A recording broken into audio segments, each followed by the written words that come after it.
আসসালামু আলাইকুম। সকল প্রশংসা মহান আল্লাহ তাআলার জন্য। আজকে আমি আপনাদের সাথে গুরুত্বপূর্ণ একটি বইয়ের কিছু অংশ পড়ার চেষ্টা করব।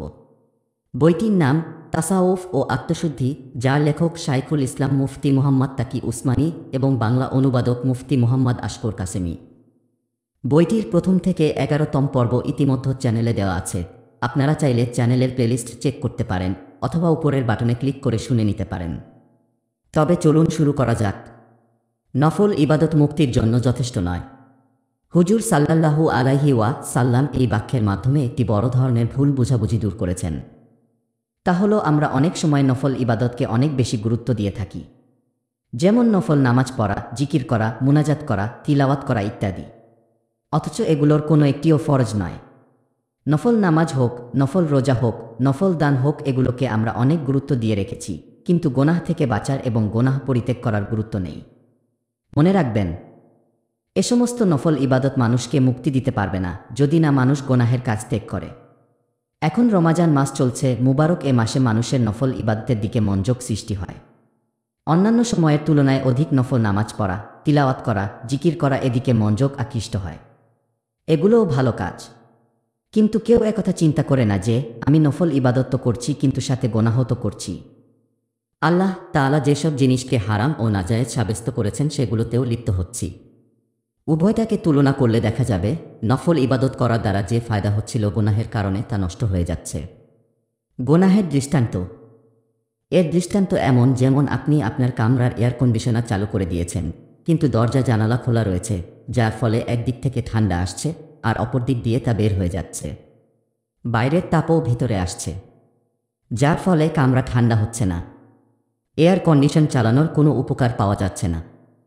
এমনিভাবে আপনি নফলের এয়ার কন্ডিশন তো লাগিয়েছেন, জিকির ও তিলাওয়াতের এয়ার কন্ডিশন তো লাগিয়েছেন, কিন্তু গুনাহের জানালা চতুর্দিক থেকে খোলা রয়েছে। ফলাফল এই হচ্ছে যে এসব ইবাদত দ্বারা যেই লাভ হওয়ার কথা ছিল তা হচ্ছে না।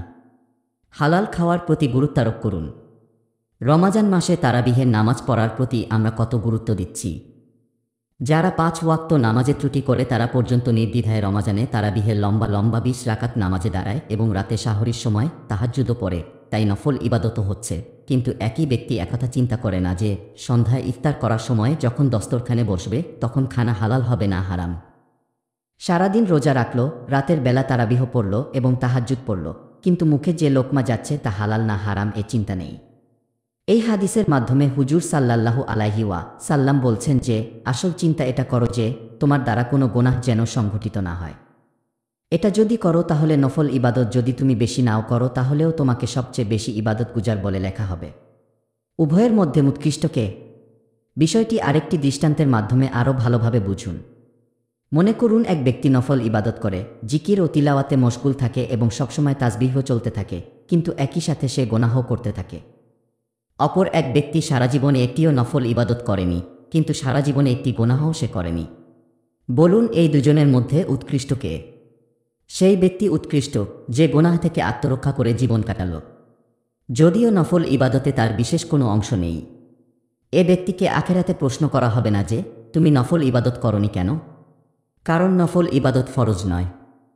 এ কারণে ইনশাআল্লাহ সে সোজা জান্নাতে চলে যাবে। পক্ষান্তরে প্রথম ব্যক্তি নফল ইবাদতে খুব মশগুল ছিল, কিন্তু একই সাথে সে গোনাহ করেছে, আর গোনাহ এমন জিনিস আখেরাতে যা সম্পর্কে প্রশ্ন করা হবে। আর যে ব্যক্তি যারা পরিমাণ কোনো গোনাহের কাজ করেছে সে তা দেখতে পাবে।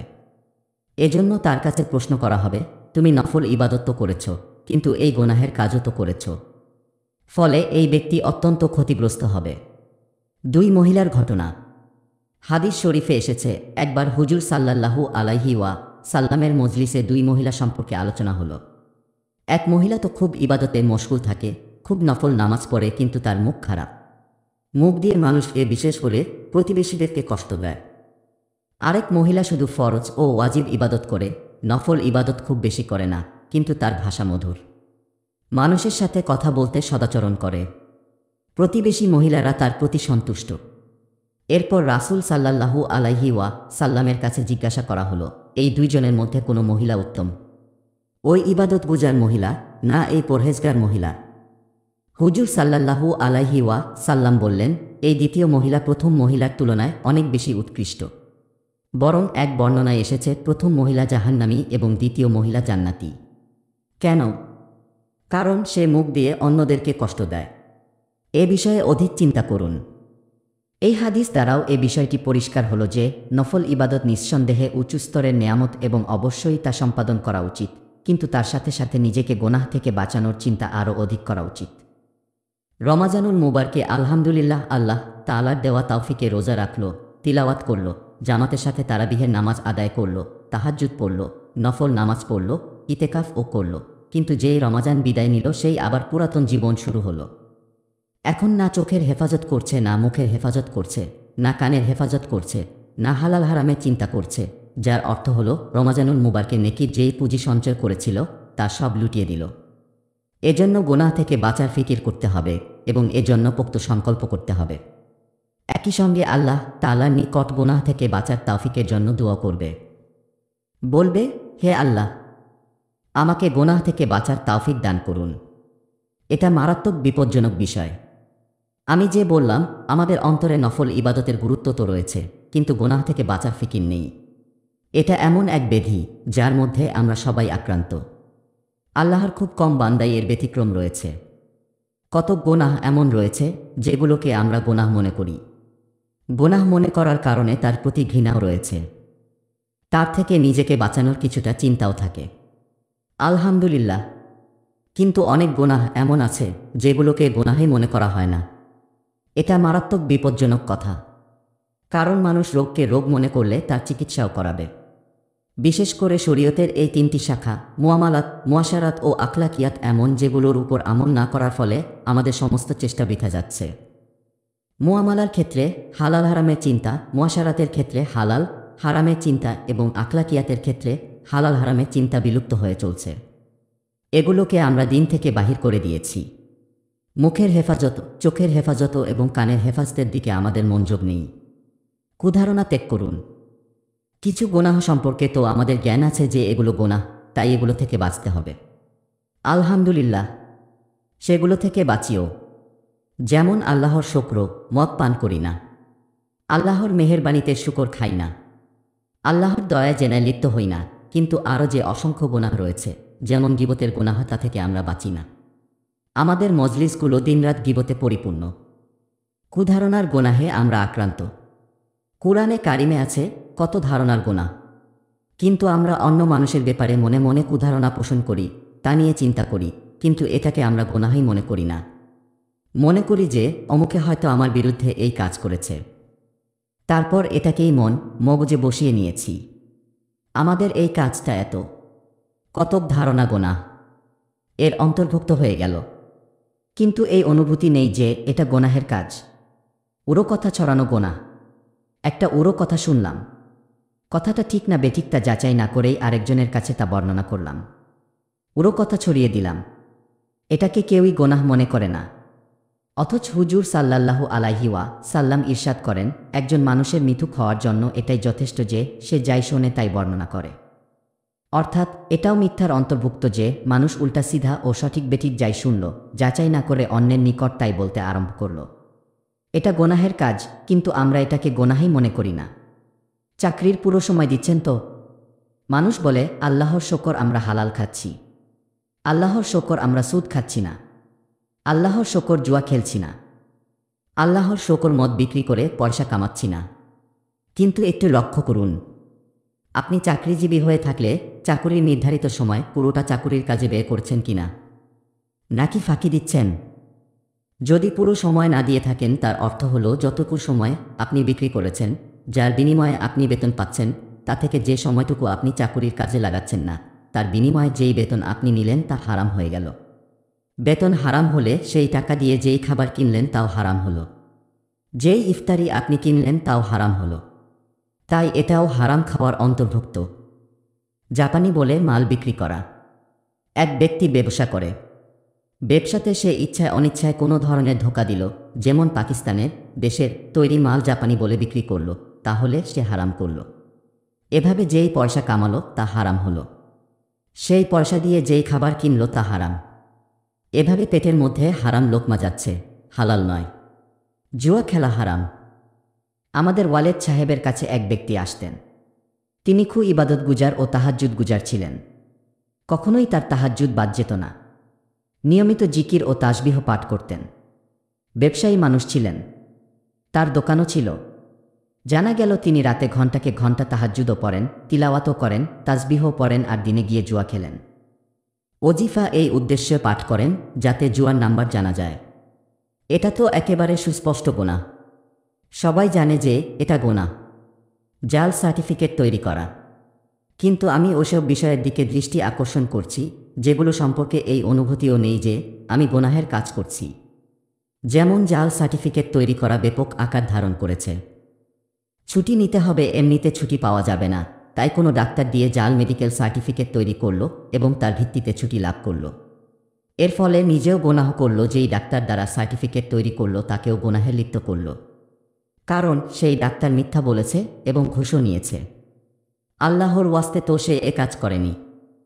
এভাবে ওই ডাক্তার ঘুষ নেওয়ার গুনাহ করল এবং মিথ্যা বলার গুনাহ করল, আর এ ব্যক্তি হল ওই গুনাহের কারণ। এসব গুনাহ তো হলই, তাছাড়া মাস শেষে যেই বেতন পেল তার মধ্যে এ পরিমাণ অংশ হারাম হয়ে গেল। ইবাদত বন্দেগীর নাম।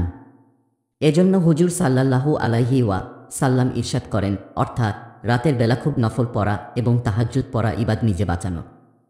আসল ইবাদত এটাই, কারণ ইবাদতের অর্থ হল বন্দেগী।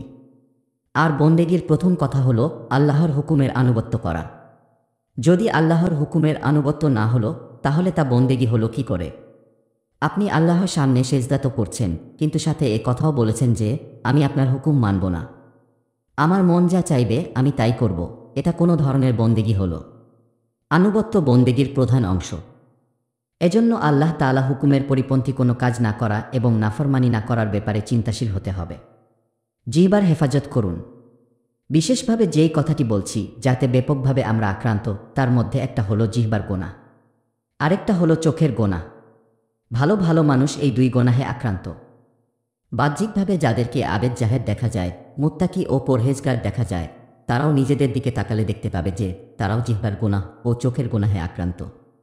এজন্য আমাদের জিহ্বা দিয়ে এমন কোনো কথা যেন বের না হয় যা আল্লাহ তাআলাকে অসন্তুষ্ট করবে। এ ব্যাপারে যত্নশীল হতে হবে। এক হাদিসে হুজুর সাল্লাল্লাহু আলাইহি ওয়া সাল্লাম ইরশাদ করেন, কতক সময় মানুষ নিজের মুখ দিয়ে উদাসীনভাবে এমন কোনো কথা উচ্চারণ করে যার ফলে আল্লাহ তাআলা তাকে জান্নাতে পৌঁছিয়ে দেন। যেমন কোনো সময় আবেগের সাথে আল্লাহ তাআলার প্রশংসা করতে গিয়ে আলহামদুলিল্লাহ বলল বা সুবহানাল্লাহ বলল বা অন্য কোনো জিকির করল এবং এমন ইখলাস আর জজবার সাথে বলল যে আমার মাওলা তা কবুল করে নিলেন, আর এর ভিত্তিতেই তার ঘাঁটি পার হয়ে গেল। বা মুখ দিয়ে এমন কোনো কথা বলল যার দ্বারা কোনো ভাঙা মন জোড়া লাগলো, তার হৃদয়ে প্রশান্তি লাভ হলো। বাহ্যিকভাবে আপনি গুরুত্বের সাথে সে কথা বলেননি, কিন্তু যেহেতু তার মাধ্যমে ভাঙ্গা মন শান্তি লাভ করল এবং আল্লাহ তাআলা তা কবুল করলেন, তার বদৌলতে আপনার বেড়া পার করে দিলেন এবং জান্নাতে পৌঁছিয়ে দিলেন। মুখ থেকে উচ্চারিত একটি শব্দ। তারপর তিনি বলেন, কতক সময় মানুষ নিজের মুখ দ্বারা এমন কথা উচ্চারণ করে যাকে সে কোনো গুরুত্ব দিচ্ছিল না, কিন্তু এই একটি কথার কারণে সে জাহান্নামের উপযুক্ত হয়ে যায়। কোনো কোনো বর্ণনায় আছে সেই শব্দ তাকে জাহান্নামের এত গভীরে নিক্ষেপ করে যা 70 বছরের দূরত্বের পথ। যেমন মিথ্যা বলল, গীবত করল, কারো মন ভেঙে দিল, কাউকে গালমন্দ করল, যার ফলে এই শব্দ তাকে 70 বছরের দূরত্বের গভীরে নিক্ষেপ করল। একটি শব্দ যখন এত গভীরে নিক্ষেপ করে তাহলে এই জিহ্বা যা সকাল থেকে সন্ধ্যা পর্যন্ত সারাক্ষণ নির্বিধায় কেচির মতো চলছে, জানা নেই তা আমাদেরকে জাহান্নামের কত গভীরে নিক্ষেপ করবে। আসলে গীবত ও সমালোচনা। অপর এক হাদিসে হুজুর সাল্লাল্লাহু আলাইহি ওয়া সাল্লাম ইরশাদ করেন, মানুষকে অধোমুখে জাহান্নামে নিক্ষেপকারী জিহ্বার চেয়ে বিপজ্জনক আর কিছু নেই, কিন্তু আমাদের কি এ বিষয়ে কোনো চিন্তা আছে যে এই জিহ্বাকে আটকাবো, তাকে নিয়ন্ত্রণ করব, তাকে শুধুমাত্র আল্লাহ তাআলা সন্তুষ্টির কাজে ব্যবহার করব, আল্লাহর নাফরমানি ও গুনাহের কাজে ব্যবহার করব না। মজলিসে বসেছি তো গীবত চলছে, আমাদের কোনো পরোয়া নেই। আলোচনার মাঝে কারো কারো অন্যদের সমালোচনা করার খুব আগ্রহ থাকে। কোনো বিষয়ে আলোচনা চলছে তো তার মধ্যে অন্যের সমালোচনা আরম্ভ করে দেয়। সমালোচনার ফলে অন্যকে দংশন করছে, অন্যের মন ভাঙছে, কিন্তু এ বিষয়ে তার কোনো পরোয়া নেই, মেপে কথা বলুন।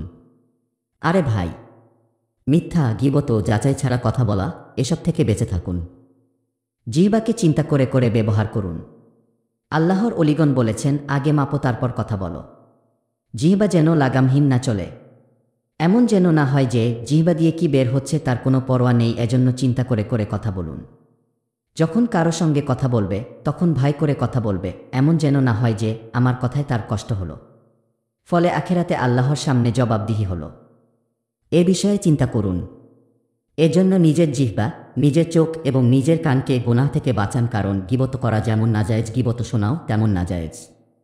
এজন্য হুজুর সাল্লাল্লাহু আলাইহি ওয়া সাল্লাম ইরশাদ করেন, হারাম থেকে বাঁচো, তাহলে তুমি সবচেয়ে বড় ইবাদত গুজার হতে পারবে। প্রকৃত মুজাহিদকে নফল পড়া তো সবাই দেখে, দর্শক মনে করে এ ব্যক্তি বড় আবেদ জাহেদ মানুষ। কিন্তু গুনাহ থেকে বেঁচে থাকা এবং তার প্রতি যত্নশীল হওয়া এমন জিনিস যা মানুষ বুঝতেও পারে না। যেমন অন্তরে গুনাহের চাহিদা সৃষ্টি হলো, মানুষ তা দমন করল, সেই চাহিদা অনুপাতে কাজ করল না। এটা এত বড় জিহাদ, যার সম্পর্কে রাসূল সাল্লাল্লাহু আলাইহি ওয়া সাল্লাম ইরশাদ করেন, প্রকৃত মুজাহিদ সে যে নিজের নফসের সঙ্গে জিহাদ করে। এত বড় জিহাদ করল অথচ কেউ জানতে পারল না। এতে কোনো খ্যাতি লাভ হয় না, এতে রিয়া সম্ভাবনা নেই, এতে রয়েছে নিজেকে বাঁচিয়ে রাখার চিন্তা। আল্লাহ তাআলা স্বীয় অনুগ্রহে আমাকে ও আপনাদের সকলকে এর তৌফিক দান করুন। রমাজানুল মুবারকের রোজা সম্পর্কে আল্লাহ তাআলা বলেন, হে ঈমানদারগণ, তোমাদের উপর রোজা ফরজ করা হলো যেমন তোমাদের পূর্ববর্তীদের উপর ফরজ করা হয়েছিল, যাতে তোমরা পরহেজগার হয়ে যাও। এই আয়াতে আল্লাহ তাআলা রোজার উদ্দেশ্য বর্ণনা করেছেন যেন তোমাদের মধ্যে তাকওয়া সৃষ্টি হয়। গুনাহ থেকে বাঁচার চিন্তা চেষ্টার নাম তাকওয়া। এজন্য রমাজান মাসে এই চিন্তা জাগ্রত করতে হবে। আল্লাহ তাআলা রোজা ও তারাবিহের বরকতে আমাদের অন্তরে এ চিন্তা সৃষ্টি করে দিন। যখন রমাজানের মুবারক মাস শেষ হবে তখনও যেন আমরা নিজেদেরকে গুনাহ থেকে বাঁচাতে পারি। আমাদের মধ্যে গুনাহের ধ্বংসলীলা সম্পর্কে চিন্তা জাগ্রত হয় যে এটা থেকে বাঁচা জরুরি। যদি চোখের হেফাজত, মুখের হেফাজত, কানের হেফাজত এবং আত্মার হেফাজত করতে পারি, তখন দেখবেন আল্লাহ তাআলার পক্ষ থেকে কেমন নূর ও বরকত নাজিল হয়। চোখ, কান, জিহ্বা বন্ধ করুন। মাওলানা রুমি রহমাতুল্লাহ আলাইহি বলেন, নিজের চোখ বন্ধ করো। বন্ধ করার অর্থ হলো যত্ন নাও যাতে এই চোখ নাজায়েজ জায়গা না দেখে। কান বন্ধ করো। কান বন্ধ করার অর্থ হলো কান যেন গুনাহের কথা না শোনে, সে ব্যাপারে যত্নশীল হও। যেমন গান শোনা, গীবত ও মিথ্যা কথা শোনা। ঠোঁট বহু করো, কোনো নাজায়েজ কথা যেন মুখ দিয়ে বের না হয়। এই তিনটি কাজ করো। এই তিন কাজ করার পরও যদি আল্লাহর নূর দৃষ্টিগোচর না হয়, তাহলে আমাকে নিয়ে হাসাহাসি করো। একথা এমন ব্যক্তি বলছেন যার সারাটি জীবন আল্লাহ তাআলার পথে অতিবাহিত হয়েছে। আল্লাহর নূর তখন দৃষ্টিগোচর হয় যখন মানুষ নিজেকে এসব গুনাহ থেকে হেফাজত করে। আল্লাহ তাআলা নিজ অনুগ্রহে এই হাদিসের নির্দেশের উপর আমল করার তৌফিক দান করুন। আমিন। আজ এই হাদিসের একটি বাক্যের উপর বয়ান হলো, বাকি বিষয়ের বয়ান ইনশাআল্লাহ কাল করব। আল্লাহ তাআলা আমাকে এবং আপনাদের সকলকে এর উপর আমল করার তৌফিক দান করুন। গুনাহের ক্ষতিসমূহ। হযরত আব্দুল্লাহ ইবনে আব্বাস রাদিয়াল্লাহু তাআলা আনহু হলেন হুজুর সাল্লাল্লাহু আলাইহি ওয়া সাল্লামের চাচাতো ভাই। হযরত আব্বাস রাদিয়াল্লাহু তাআলা আনহু ছিলেন হুজুর সাল্লাল্লাহু আলাইহি ওয়া সাল্লামের চাচা। হযরত আব্দুল্লাহ ইবনে আব্বাস রাদিয়াল্লাহু তাআলা আনহু তার ছেলে। হুজুর সাল্লাল্লাহু আলাইহি ওয়া সাল্লামের বরকতময় যুগে তিনি ছিলেন খুব অল্প বয়সী। হুজুর সাল্লাল্লাহু আলাইহি ওয়া সাল্লামের ইন্তিকালের সময় তার বয়স হয়েছিল 10 বছরের মতো। কম বয়সী হওয়া সত্ত্বেও আল্লাহ তাআলা তাকে ইলমের অনেক উচ্চ স্তর দান করেছিলেন। কারণ একবার হুজুর সাল্লাল্লাহু আলাইহি ওয়া সাল্লাম তার জন্য দোয়া করেছিলেন, হে আল্লাহ, তাকে কুরআনে কারিমের ইলম দান করুন এবং দ্বীনের ফিকহ দান করুন। যদিও হুজুর সাল্লাল্লাহু আলাইহি ওয়া সাল্লামের ইন্তিকালের সময় তার বয়স ছিল মাত্র 10 বছর। 10 বছর আর এমন কি বয়স! কিন্তু একদিকে তিনি হুজুর সাল্লাল্লাহু আলাইহি ওয়া সাল্লামের যুগের কথাসমূহ মনোমজ্জে গেঁথে নিয়েছিলেন।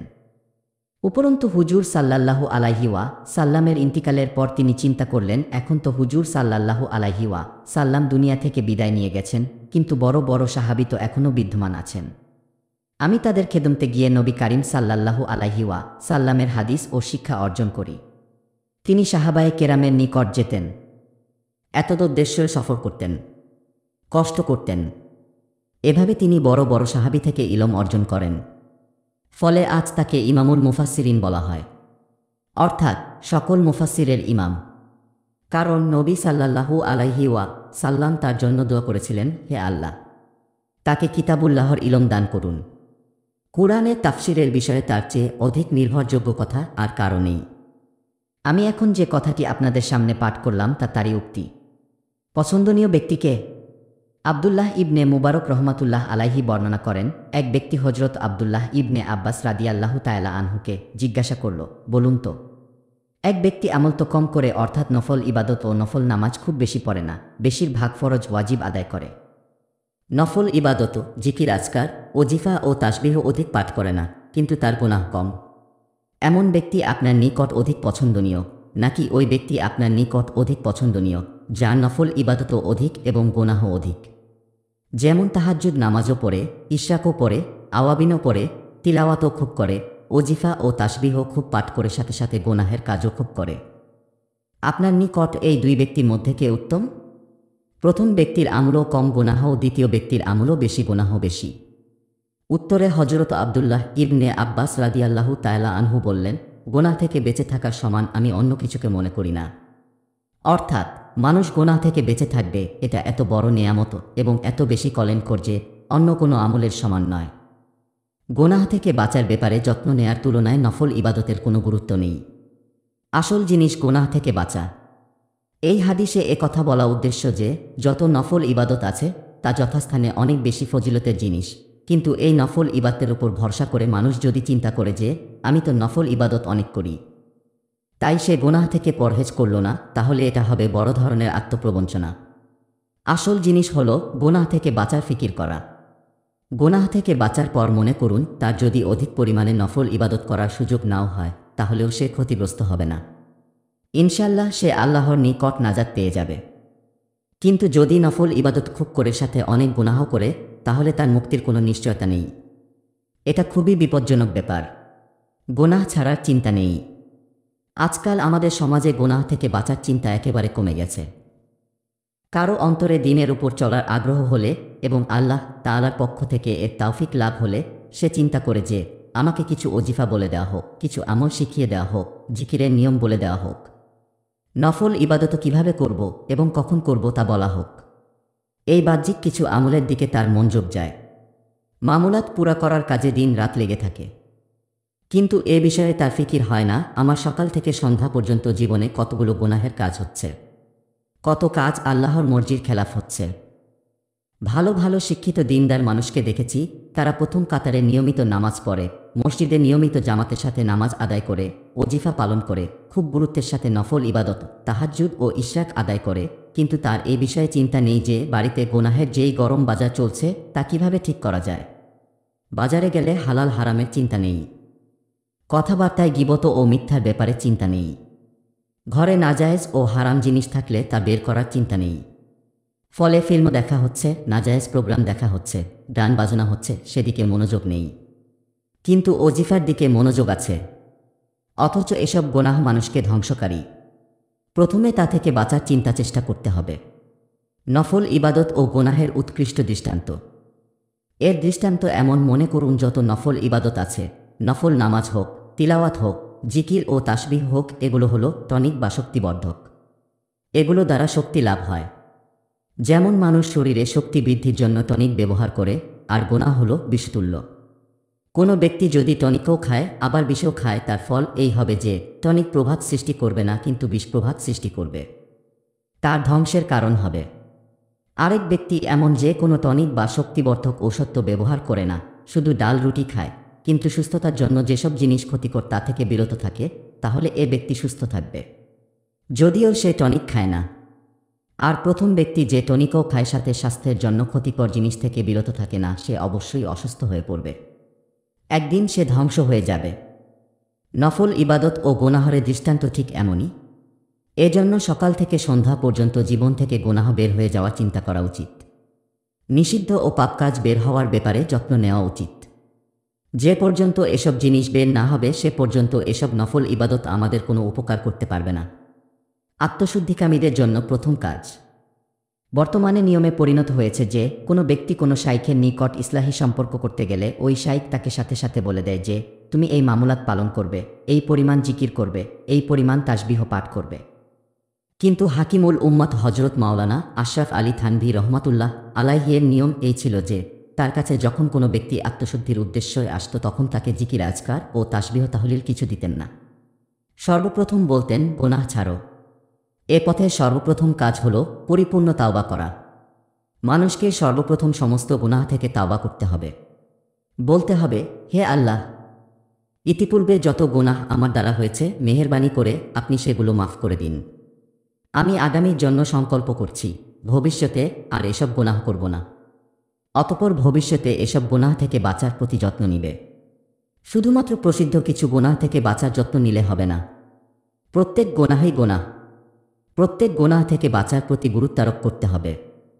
কুরআনে কারিমে আল্লাহ তাআলা ইরশাদ করেন, বাহ্যিক গুনাহ ছাড়ো এবং অভ্যন্তরীণ গুনাহ ছাড়ো। এরপর বলেন, যারা গুনাহের কাজে লিপ্ত হয় কিয়ামতের দিন তাদেরকে সেসব কাজের শাস্তি দেওয়া হবে যা তারা দুনিয়াতে করত।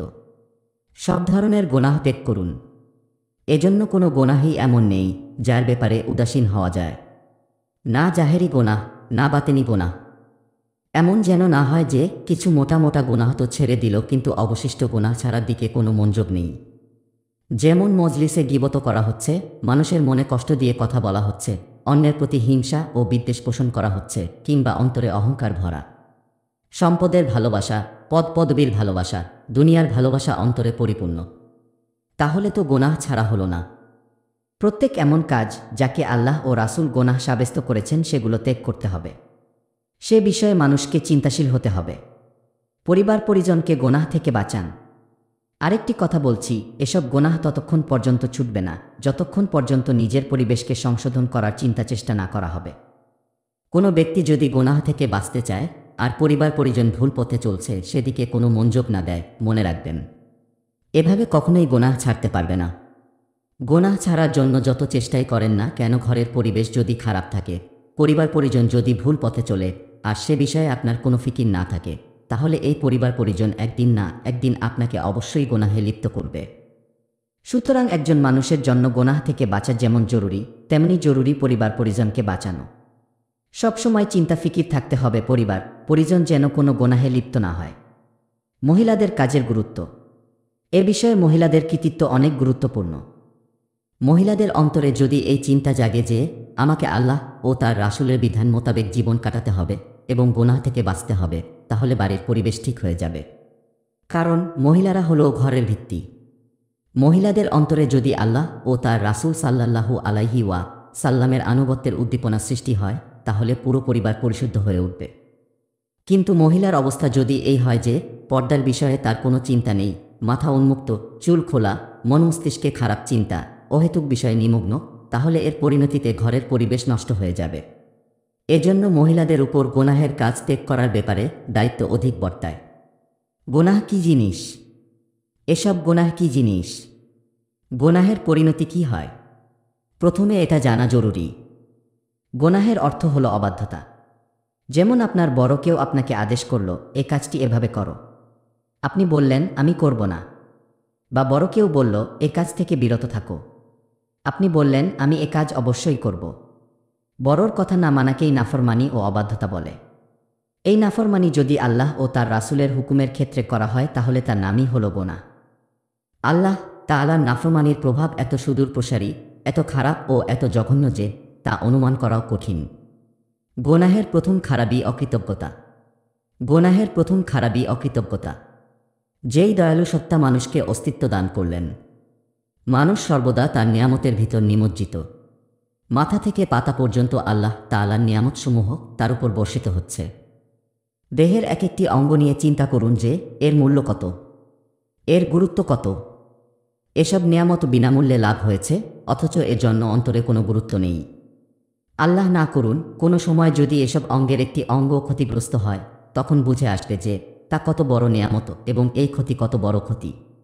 এই চোখ কত বড় নেয়ামত, এই কান কত বড় নেয়ামত, এই জিহ্বা কত বড় নেয়ামত, এই সুস্থতা কত বড় নেয়ামত, এই রিজিক যা সকাল সন্ধ্যায় খাওয়ার জন্য আল্লাহ তাআলা দান করছেন তা কত বড় নেয়ামত।